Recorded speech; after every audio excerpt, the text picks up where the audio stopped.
Oi, pessoal. Então, eu vim aqui falar sobre Python na Cloud, depois que eu vi que eu podia ter botado o título em português, mas já tinha ido, então já foi bem traduzido ali antes. A ideia é falar, o título é Serverless, Containers, o que escolher. Então, eu vou passar um pouquinho sobre um monte de coisa. Então, não se assustem se for muita informação, se for tudo muito novo. Acho que a ideia é dar um overview geral de algumas coisas. E, cara, vocês terem conteúdo para conseguir buscar mais informação, até me procurar depois para a gente trocar uma ideia. Eu sou a Bia, eu sou Tech Lead na Stone Pagamentos, eu trabalho com TI profissionalmente há 8 anos. Então, essa minha carinha de jovem aqui. Bom, eu sou jovem, mas comecei bem cedo. Então, hoje, eu gosto muito de programar em Python e Go. Se pudesse escolher, faria só isso. A gente nem sempre pode escolher 100% das coisas que a gente faz no trabalho. Então, eu programo em JavaScript, programo em Lua, programo em C# e mais o que tiver que programar, da onde eu estiver trabalhando. E vim de Java, passei 4, 5 anos programando em Java, então acontece. Hoje em dia eu estudo bastante sobre Docker, Kubernetes e Cloud, e nuvem em geral. Acho que a ideia, a gente vem de plataformas de cloud em geral estão provendo formas muito simples da gente fazer o nosso trabalho. Então, antigamente era muito sofrido. Eu lembro quando eu tentava subir um negócio em PHP, então tinha que aprender a configurar uns servidores PHP lá atrás, e era chatinho. Então, hoje em dia, a gente está conseguindo fazer tudo mais fácil por causa de cloud. E também estou envolvida com a Python Rio, fazem 3 anos mais ou menos, alguém pode me corrigir se eu estiver errada, que é a comunidade Python do Rio. Rolam encontros mensais, eles simplesmente acontecem, ela não existe mais uma organização exatamente, é uma desorganização que a gente fica brincando. Então, o encontro ele acontece todo último sábado de cada mês lá no Rio de Janeiro, porque, sei lá, forças externas intervêm e ele está lá. Acho que cada um faz um pouquinho, aí chega alguém, cobra da gente local, etc., e a gente só faz acontecer. Então, está rolando há um tempo já. E também estou super envolvida com o PyLadies, na tentativa de trazer mais diversidade para o meio de tecnologia, porque a gente também sabe, cara, como a gente está aqui há bastante tempo, tem muita menina iniciando, e eu só estou tipo, agarrando pelo braço, falando, fiquem, pelo amor de Deus. Então, a gente está tentando fazer com que todas essas meninas que estão tipo, começando a entrar em tecnologia tipo, fiquem e não vão embora, porque o ambiente não é tipo, seguro para elas. Aí, o que esperar dessa palestra? A ideia é dar um overview das possibilidades, te dar mais munição para você escolher a melhor opção, e exemplo, bastante coisa prática. Então, pode dar algumas coisas erradas, porque algumas coisas eu vou tentar rodar de fato e tentar fazer funcionar. Então, me perdoem se as coisas não funcionarem, porque live coding sempre depende de, sei lá, sorte.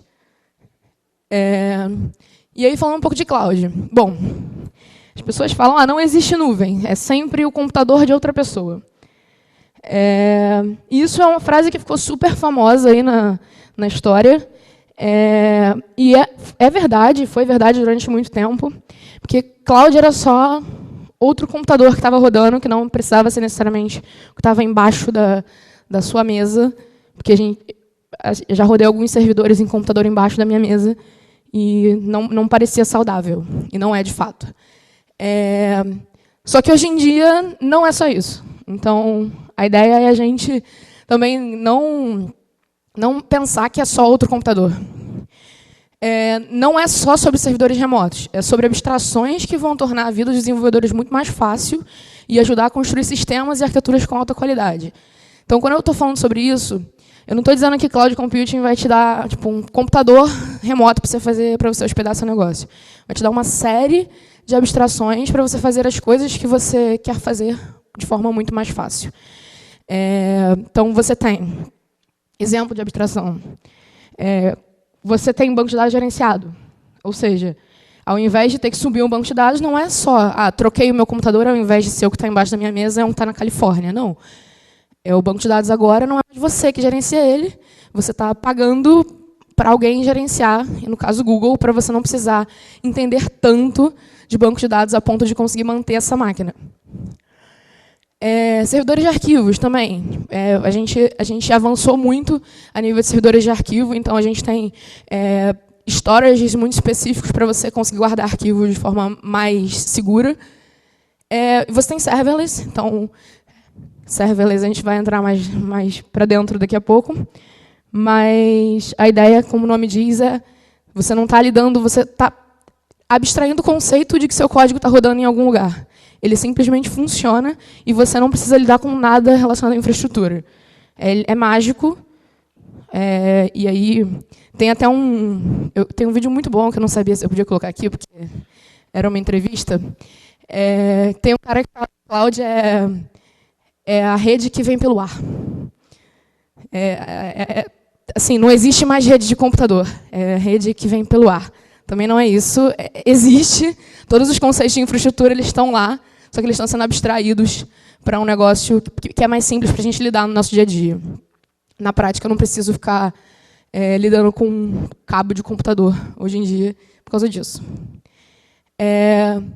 Então, a gente vai falar um pouco sobre PAS, sobre VM, sobre Serverless Function, Container e Kubernetes. E Container Serverless. Então, vou falar rápido, porque é bastante coisa. O código que eu vou mostrar aqui está dentro desse repositório, depois vocês vão ter acesso aos slides também. O que eu fiz foi uma API muito simples em Flask, que é de fato um Hello World. E aí eu queria mostrar ela sendo deployada em N lugares diferentes. Então, a gente queria subir essa API Flask em vários lugares diferentes para vocês sentirem como funciona cada uma das coisas e a gente não ficar falando só de teoria. Então, primeiro, o negócio funciona, a APIzinha funciona. Vamos só rodar aqui.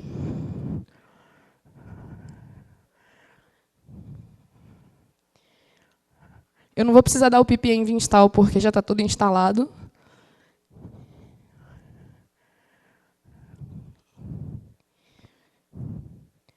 Então, aqui, eventualmente, vocês podem ver código e tal, mas estou usando o pipfile e pip-env. Eu fiz um makefile para ficar mais fácil para eu rodar, porque eu podia errar o comando. Então, eu vou dar um make run aqui. Então, eu tenho essa criança rodando e tenho um Hello World em Flask. Legal. Ficou branco pra caralho. E tá, sai. Beleza, legal. Quero colocar esse código em produção. Bom, a gente tem uma forma super simples de subir uma aplicação, que eu acho que a maioria das pessoas que já subiu alguma coisa deve ter começado por aqui. Pelo menos hoje em dia é o que a gente sempre tenta falar para a galera usar, que é Heroku. Mas tem N outras formas, tipo App Engine, App Service, OpenShift, Tsuru. Então, a ideia é uma forma simples de subir a aplicação, tão simples quanto um comandozinho no seu terminal.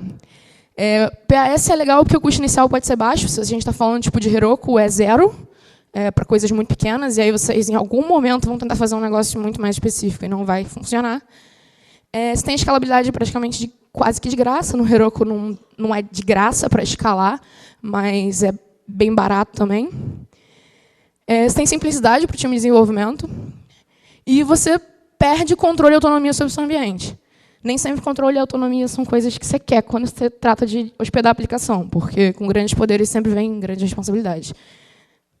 E para fazer funcionar no Heroku é tão simples quanto a gente fazer um Procfile, né? Então, deixa eu dar um cat no meu Procfile aqui. Então, eu fiz esse Procfile aqui, que é onde eu declaro, eu tenho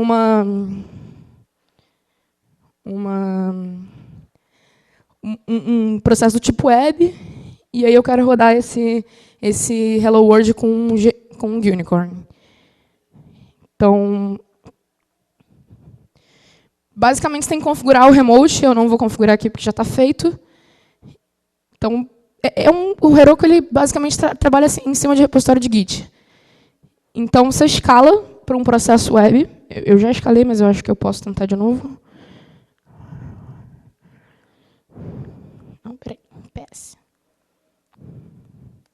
Aí eu posso tentar escalar para 2 processos web, se eu quiser, mas ele vai reclamar Ele vai reclamar que eu tenho que pagar para botar 2, então acho que eu não vou conseguir botar 2.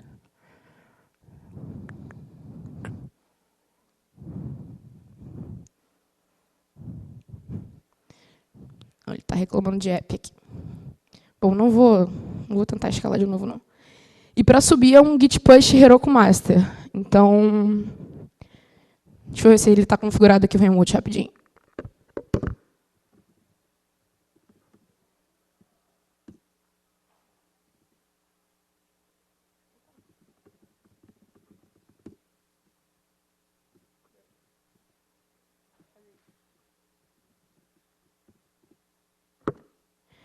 Que eu acho que eu troquei a pastinha dele.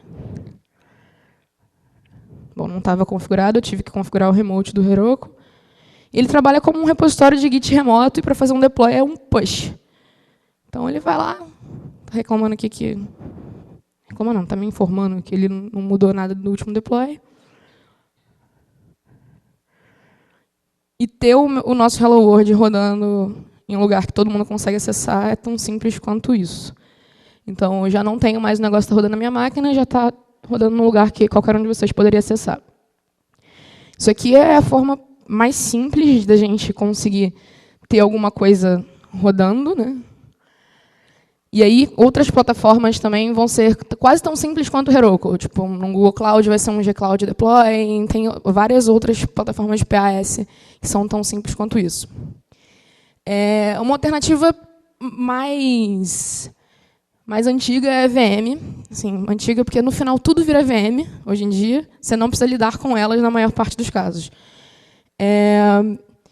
Pessoas que oferecem VM, geralmente, sem DigitalOcean, AWS, toda plataforma de cloud, praticamente, vai oferecer VMs para vocês. O conceito é basicamente...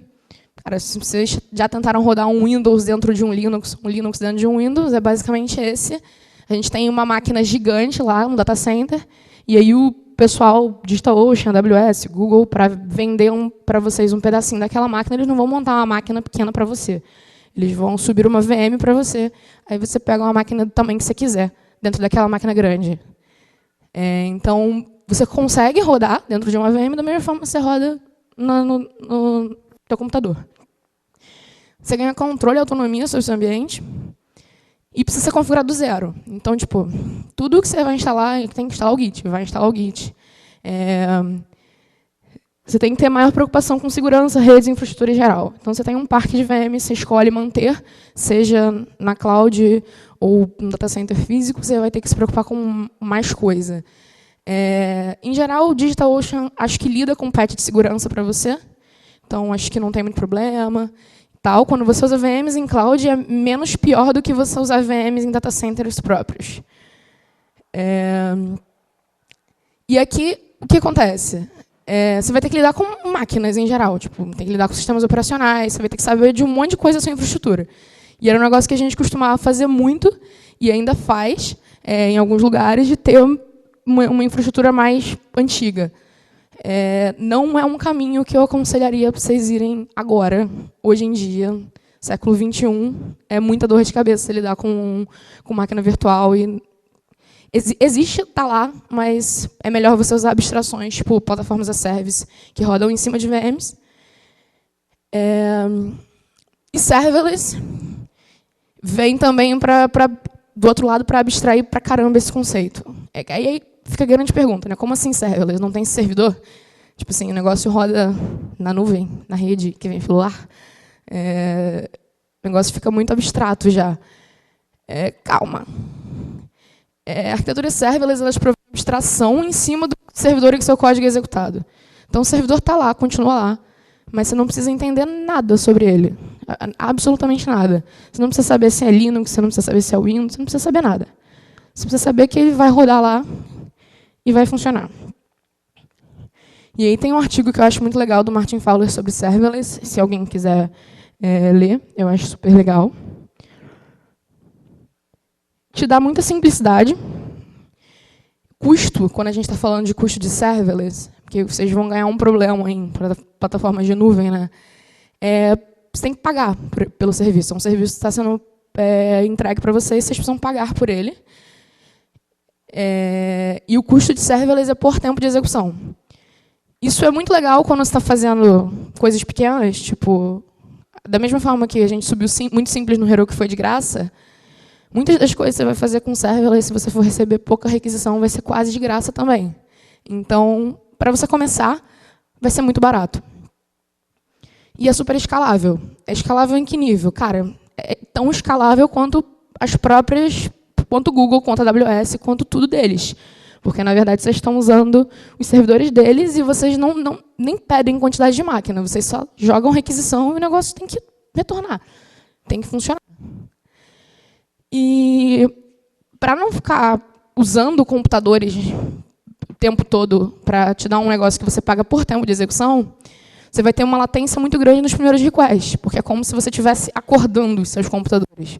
Tipo, no Heroku, se você parar de usar a sua API, você, na verdade, vai deixar o seu Dyno dormindo, né? E aí, quando se chegar um request lá, ele vai acordando. Então, é mais ou menos esse conceito também. E aí, aqui, eu queria mostrar como é que a gente faz para deployar alguma coisa serverless. De novo, makefile malandro aqui, né? Que eu tenho certeza que se eu fosse escrever isso aqui tudo eu ia errar. Então, eu vou escrever make deploy, mas na prática eu estou deployando uma funçãozinha no Google chamada Hello World com Python 3.7. Por incrível que pareça, deployar a função no Google Cloud ainda é beta aqui no comando na CLI do Google Cloud, né? Porque o default deles ainda é Node. E aí, se você for fazer um deploy sem o gcloud beta, ele vai tentar deployar uma função em Node e vai dar tudo errado. Disclaimer. Google não está patrocinando essa palestra, nem a AWS, nem a DigitalOcean, nem ninguém. Inclusive, isso vai me custar dinheiros. Então... Mas não muito, vocês vão ver que é barato pra caramba. Eu já tenho ela deployada aqui, na verdade, tá? Mas vamos fingir que não. Quando a gente está falando de serverless aqui, a gente está falando de funções serverless. Então, eu estou literalmente deployando uma função chamada Hello World, que é uma rota da minha API Flask. E se eu tivesse 5 rotas, isso iria virar 5 funções. E eu ia ter que subir uma de cada vez. Então, ele me deu o link ali, mas eu vou pegar aqui.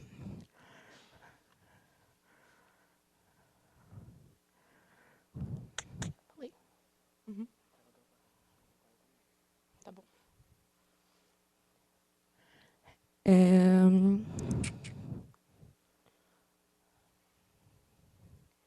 Acessar esse negócio.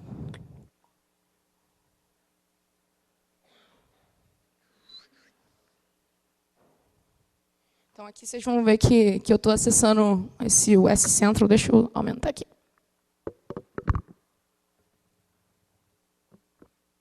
Eu estou acessando agora esse US Central Lab da Bia, que é o nome do meu projeto, .cloudfunctions.net/Hello World. E aí eu tenho essa minha APIzinha aqui. E aí, como eu falei, ali estou falando de function serverless, ou seja, se eu tiver 5 rotas na minha API, cada uma das minhas 5 rotas vai virar uma função diferente. E não tem uma forma simples de você reaproveitar código entre essas funções. Então, você deveria mandar as funções totalmente independentes para lá. Isso funciona relativamente bem para coisas super simples. Você está deployando funções de um arquivo só. Mas quando você tem uma arquitetura super complexa, você vai começar a tentar se dobrar para encaixar ali. Existem alguns frameworks de serverless que vão facilitar, então vocês podem procurar sobre Zappa, sobre alguns frameworks que vão facilitar o desenvolvimento para serverless, Mas, no final, o que eles vão fazer é transformar o teu código gigante em um arquivo e uma função, e mesmo que você consiga reaproveitar código ali na prática, tipo no dia a dia, codando, quando você chegar lá, vai continuar sendo só um arquivo. Então, é simples para você fazer, mas é também muito bom para coisas simples. Coisas, microserviços muito pequenos, coisas pequenas, coisas que você quer testar. Mas é uma tecnologia assim, sensacional, e acho que isso aqui começou a mudar a forma com que a gente usa a cloud. Obviamente, para quem está acostumado com PAS, Heroku, etc., serverless era tipo, é muito parecido com o que a gente já tinha, mas aqui a questão é que o custo também é por função, é por execução de função. Então, se você tem uma parte do seu sistema que é muito pouco usada, pode fazer sentido trazer para cá. Então, você vai começar a ter mais opção para conseguir brincar com aonde você está hospedando a sua aplicação. E aí, sobre containers, queria também introduzir antes, para quem nunca ouviu falar. Container vai ser uma unidade de software que vai ter o código e todas as dependências para que uma aplicação rode bem em qualquer ambiente. Quando a gente fala de container, e aí tem esse link aqui do Docker, que é bem bacana para entender qual é o conceito. Isso é um conceito, container é um conceito teórico, não é a implementação de tecnologia de containers ainda. Então, quando a gente fala de Docker, a gente fala da implementação da tecnologia de container. Então, resumindo muito resumidamente, Docker é uma tecnologia de containers que foi implementada de forma open source. E aí, como é que a gente começa com Docker também? Docker, você vai ter um arquivo que é um Dockerfile. E aí, introdução extremamente rápida e, portanto, dúvidas podem me procurar depois. Mas eu estou saindo aqui de uma imagem padrão de Python, fazendo algumas coisas de sistema aqui, que é fazendo um update do Git, instalando o Make, instalando o GCC, esse negócio assim, e instalando o pipenv, que era o que eu estava usando lá naquela play. E aí, pego o meu código, jogo lá dentro, faço um pipenv install. A gente precisa usar system para dizer para o pipenv usar as bibliotecas do Python do sistema e não do virtualenv. E rodar o negócio com um unicorn. Então, aqui... E aí, como é que a gente faz para rodar com Docker? Cara, você vai fazer esse Docker build e você vai rodar a aplicação aqui. A grande magia é que você não vai precisar ter o Python instalado na sua máquina para fazer isso. Então, qualquer pessoa que chega no seu time vai conseguir chegar e rodar e fazer isso com Docker instalado. E se vocês trabalham com mais de uma tecnologia, vocês também vão ter uma facilidade para usar Docker em tudo e só acostumar a usar Docker e ninguém precisa ter nada instalado de tecnologia nenhuma muito específica. Eu não gosto de programar usando Docker no meu dia a dia. Tipo, eu gosto de ter os Dockerfiles, gosto de poder usá-los, mas eu gosto de ter as coisas instaladas na minha máquina e programar nativamente mesmo. Então, é uma questão de escolha. E aí, aqui, eu não vou buildar a imagem porque vai demorar, porque instalar e tal.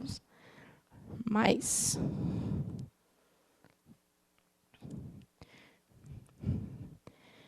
Aí, aqui, de novo, eu estou rodando de novo na minha máquina. Por padrão, as coisas que você roda com Docker elas estão isoladas e você não consegue chegar nelas a partir da sua máquina. Então, eu estou dizendo para rodar esse meu container aqui e expor a aplicação Python na porta 8000, mas eu estou falando para, na minha máquina, expor na 5000 e mapear para essa 8000 que está dentro do container.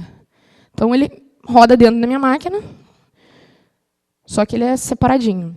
Aí, por que isso não funciona? Porque ele está rodando na 8000 dentro do container, e para conseguir acessar aqui, eu preciso acessar na 5000. Então, pá. E aí eu tenho ele rodando dentro da minha máquina, só que dentro de um container Docker agora. Beleza. Isso é só para mostrar que o container funciona.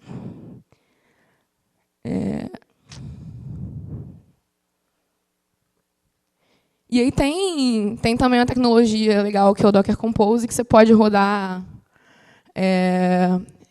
vários serviços ao mesmo tempo. Então, se eu quisesse rodar aqui uma aplicação em um banco, ele iniciaria meu banco do zero também aqui com Docker Compose. Então, eu queria deixar aqui, caso alguém quisesse olhar depois também. E aí, para rodar também é tão simples quanto um Docker Compose up. Vou tirar o build.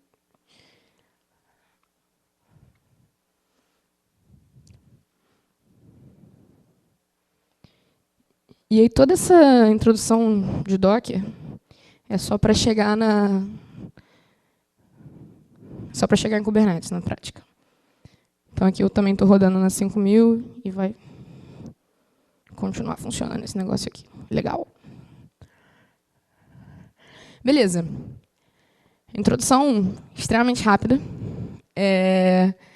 A ideia é falar sobre Kubernetes, que hoje tem sido uma das formas que tem mais crescido a nível de hospedar a aplicação em plataformas de nuvem. Kubernetes ele é conhecido como orquestrador de containers. Ele vai te ajudar a gerenciar essas aplicações que rodam em containers Docker, em várias máquinas diferentes, e vai te dar vários mecanismos para fazer deploy, para fazer manutenção e para ter escalabilidade. E aí, para conseguir fazer uma demo aqui com Kubernetes, sem ter que subir um cluster de Kubernetes em algum lugar que eu vou ter que pagar para isso, a gente vai usar o Minikube, e aí ele vai meio que criar uma VM localmente, vai criar um cluster com um nó só, e aí a gente consegue usar para fazer um teste com Kubernetes local. Mas a diferença de ter ele rodando local ou na nuvem é zero para quem está fazendo um deploy. Então, você vai aprender a usar o Kubernetes, não importa se ele está na sua máquina, se está no Google, se está na Azure, se está em qualquer outra plataforma.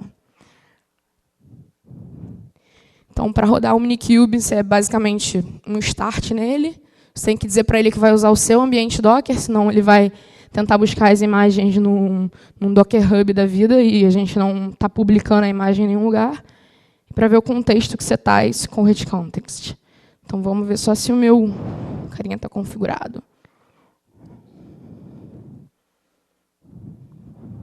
Aí tem o get context. Tipo, se eu der um get context, dá para ver vários contextos que eu tenho na minha máquina, mas eu posso pegar só o current também, que ele me diz que eu estou com um contexto do Minikube ativo. Beleza. Tá. Então, para a gente conseguir deployar essa aplicação em Kubernetes, a gente tem um arquivo YAML. E aí, cara, quem não gosta de YAML, tem uma péssima notícia. Se você quiser usar Kubernetes, você vai ter que aprender, e vai ter que usar, na verdade, não é nem aprender, vai ter que usar YAML. Um YAML de deploy de Kubernetes é mais ou menos assim. Então, não é mais ou menos, ele é assim, porque esse é um YAML. Você declara um serviço aqui, que aponta para essas aplicações aqui, chamada Python na Cloud. O Ingress ele nada mais é do que um load balancer interno que ele vai ter. Então, eu posso ter várias unidades desse meu serviço rodando ali dentro, e esse Ingress vai fazer o balanceamento de carga entre eles. E eu tenho, de fato, um deployment. Eu estou dizendo que eu tenho uma réplica, mas estou confiante, então eu vou botar 8 aqui agora. E aí, para rodar local, eu estou falando para ele não fazer pull dessa imagem, mas isso aqui não é uma configuração muito comum. Aí, basicamente, pondo na porta 5000, mapeando para o meu load balancer, etc. E aí, eu posso fazer isso. Como eu pedi 8 réplicas... eu dei bobeira. Peraí.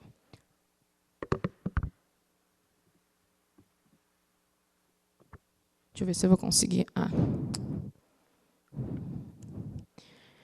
Eu pedi 8 réplicas, então... Vou subir aqui.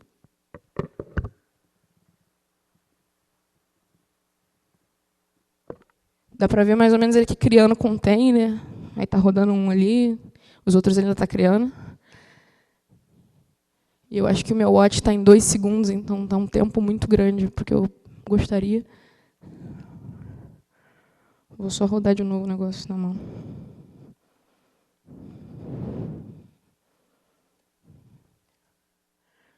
Então, continua criando. Mas, enfim, a ideia é que ele vai criar esses containers até ele conseguir chegar em 8. E aí a gente tem essa unidade mínima, que são os pods. E, automaticamente, se ele vê que tem menos de 8, para mim, ele sobe o resto e coloca os 8 lá para rodar. Então, a grande graça é essa. Se algum container morrer, ele automaticamente vai lá, vai subir de volta. Em alguns casos, se você tiver algum erro de aplicação, como já aconteceu muitas vezes comigo, você vai ter um container em loopback, porque ele sobe, dá erro, aí o Kubernetes tenta subir outro, dá erro de novo. Enfim, aí aqui a gente tem 8 containers, então é muito simples. Se você, cara, tô recebendo muita requisição, preciso escalar muito, você vai lá e coloca mais containers para rodar e magicamente você tem escalabilidade.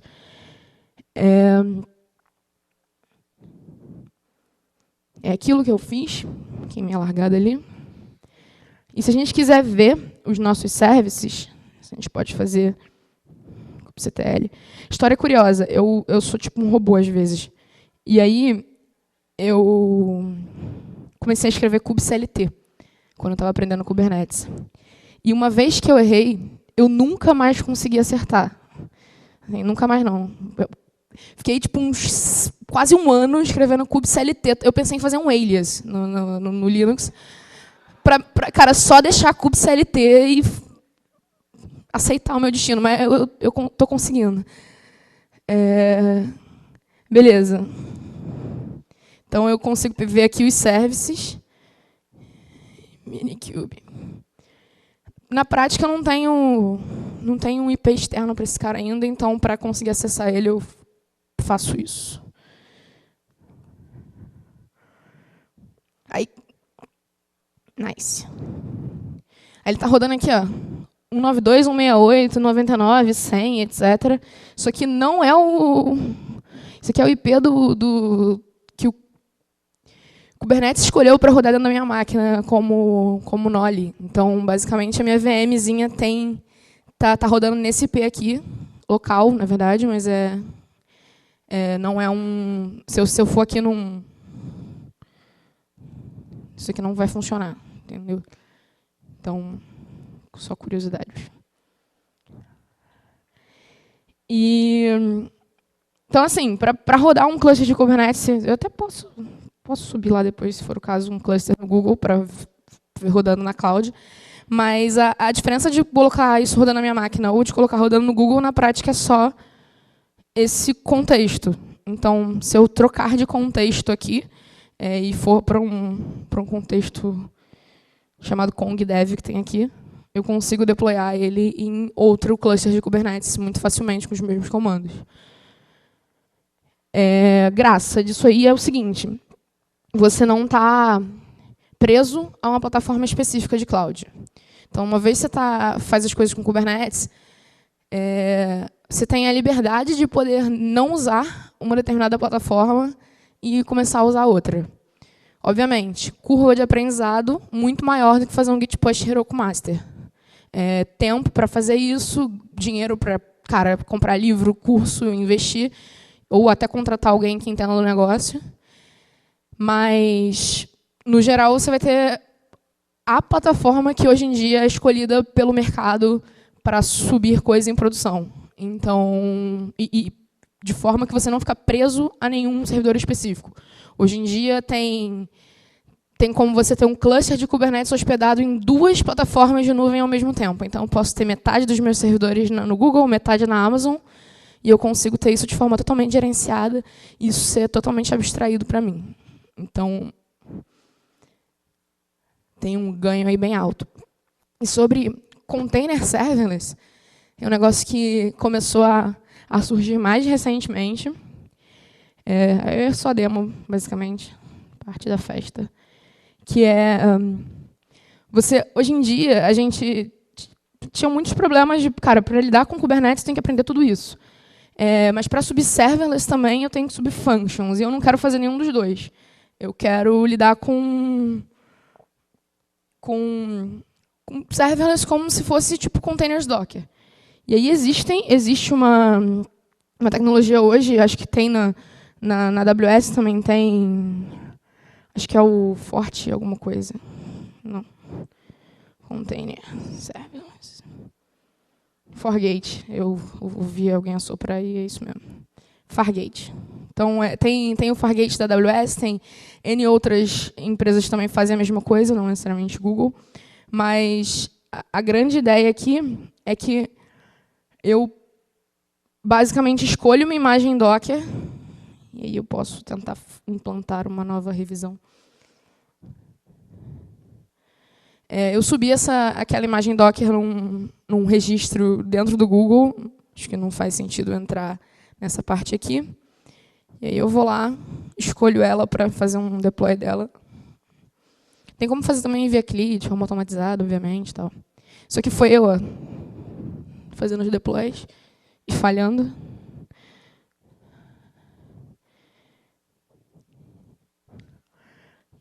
E a graça é que aqui, hoje em dia, pelo menos no Cloud Run, você tem... O Google gerencia o container de Kubernetes para você e você só coloca a imagem Docker lá. Então, toda a escalabilidade de Kubernetes, toda a segurança que Kubernetes te dá também, você tem do mesmo jeito, só que se lidando como se fosse lidando com serverless, na verdade. Né? E pagando por custo, tempo, etc. Então, aqui já está em outro lugar, rodando. Dentro do Cloud Run. Mas falei de container. Mas como é que escolhe, então? Acho que o grande ponto agora eu tenho algumas opções, eu conheci mais opções, mas ainda não sei como é que escolhe. Então, acho que levar em consideração custo, tá? Custo do serviço que você vai pagar quando a gente fala de nuvem. Tudo é pago, não tem ninguém que faz nada de graça. E aí você vai ter que pensar não só no custo do serviço que você está usando, mas também no custo de manter aquele serviço. Então, quando eu escolho usar serverless, é muito simples, pago por tempo de execução. E quando eu escolho usar Kubernetes, eu tenho um preço mais fixo, porque a menos que minhas VMs escalem, você está pagando por máquina, porque no final o cluster de Kubernetes está rodando em cima de uma máquina. Então você tem preço fixo, a menos que escale loucamente, mas você tem que, contratar gente, aprender, começar a usar. Então tem que balancear todos esses custos, e eles vão ser relativos à quantidade de requisição, vão ser relativos ao tempo de execução do seu código, vão ser relativos a que tipo de serviço você vai subir.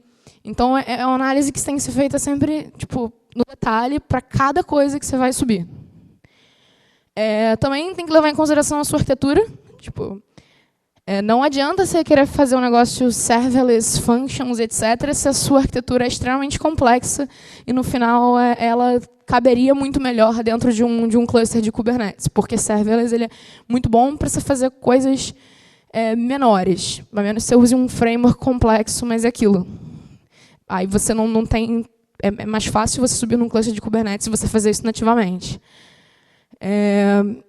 Acho que o tamanho da sua aplicação, eu espero que vocês não tenham uma aplicação que exija muitos recursos computacionais, a menos que vocês estejam fazendo coisas com Big Data, etc. Mas, aplicações antigamente rodavam em máquinas com 4, 8 GB de RAM, e quando a gente fala de container, a gente está falando de coisas menores. Então, não é muito saudável ter containers de 8 GB. Aí vai escalar infernalmente. Então, tem que levar isso em consideração. Se for esse o caso, uma VM vai ser a melhor opção até você conseguir resolver o porquê que a sua aplicação está consumindo tanto recurso. Tecnologia que vocês usam, acho que aqui, se a maioria for usar Python, beleza. Não vai dar para usar container com .NET antes do .NET ser Core, porque o container os container Docker rodam em cima de Linux, então não dá para fazer isso muito fácil. Você vai ter que migrar a sua aplicação toda. Então, tecnologia é um negócio que também você tem que olhar quando você vai escolher uma plataforma. Era isso que eu tinha para falar. Acho que Twitter está aqui, slides estão aqui, códigos estão aqui. Não sei se tem tempo para pergunta, mas se tiver, beleza. E qualquer coisa, cara, podem me procurar. Eu sei que foi muita coisa, muito rápido, mas é isso.